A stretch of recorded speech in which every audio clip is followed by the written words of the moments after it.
আমাদের এদিকে মুসলিমরা হিন্দুদের পূজা উপলক্ষে হওয়া বিভিন্ন মেলায় যায়, তারা যুক্তি দেয় তারা পুজো দেখতে যাচ্ছে না, বরং এবং সব দোকানই তো মুসলমানদের। এই বিষয়টা যদি কিছু বলতে ভাইরা আমার, হিন্দু খ্রিস্টান বা অন্য ধর্মের মানুষদের সাথে সম্পর্ক রাখা, তাদের বাসা বাড়িতে দরকার হলে কোনো কাজে লাগলে যাওয়া, তাদের দোকান থেকে কেনাকাটা করা, প্রতিবেশী হিসেবে তাদের সাথে ভালো সম্পর্ক রাখা, এগুলোর কোনটাই ইসলামে নিষেধ না, বরং এগুলো আল্লাহ তাআলা তাদের সাথে সদাচরণ করবার নির্দেশ আমাদেরকে করেছেন, যদি তারা আমাদের সঙ্গে যুক্তি লিপ্ত না।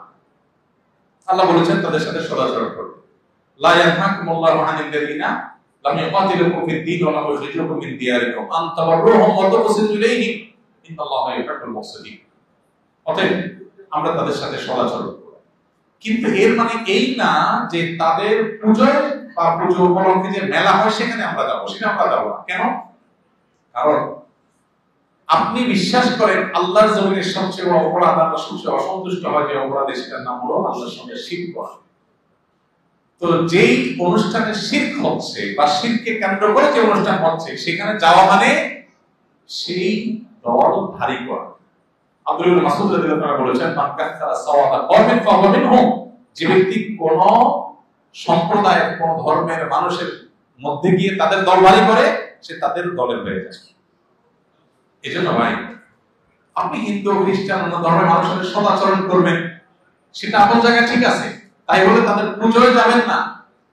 একটার নাম উদারতা, আরেকটার নাম উদাসীনতা, দুইটা দুই জিনিস। অন্য ধর্মের মানুষের প্রতি উদার হবেন, তাই বলে নিজের ধর্মের ব্যাপারে উদাসীন। আপনার জন্ম নিয়ে যদি কেউ প্রশ্ন তোলে, আপনার বাবার আপনার মায়ের চরিত্র নিয়ে যদি কেউ প্রশ্ন তোলে, আইন হয়তো নিজের হাতে আপনি তুলে নেবেন না, তাকে তার মতো চলতে দিবেন, আপনি তার গায়ে হাত তুলবেন না, কিন্তু তাই বলে তার সাথে আপনি দোস্তি পাঠাতে পারেন। অথবা সে ওই আপনার মায়ের চরিত্র হনন করে কোনো কিছু করছে, সেই অনুষ্ঠানে আপনি কখনো যেতে পারেন না যদি আপনি সুসন্তান হন। কি বলেন? তা আপনি যদি আল্লাহর একত্ববাদে বিশ্বাসী হন, তো যেখানে শিক্ষা হচ্ছে সেখানে আপনি যেতে, ওখানে দোকান কি মুসলমান দিচ্ছে না হিন্দু দিচ্ছে সেটা বড় কথা না, আয়োজনটা তো পূজাকে কেন্দ্র করে হচ্ছে, এটা জায়েজ নাই। এটাকে উদারতা মনে করা হয়, এটা উদারতা না, এটা হলো উদাসীনতা। ইসলাম সম্পর্কে, ঈমান সম্পর্কে কি করা? উদাসীনতা।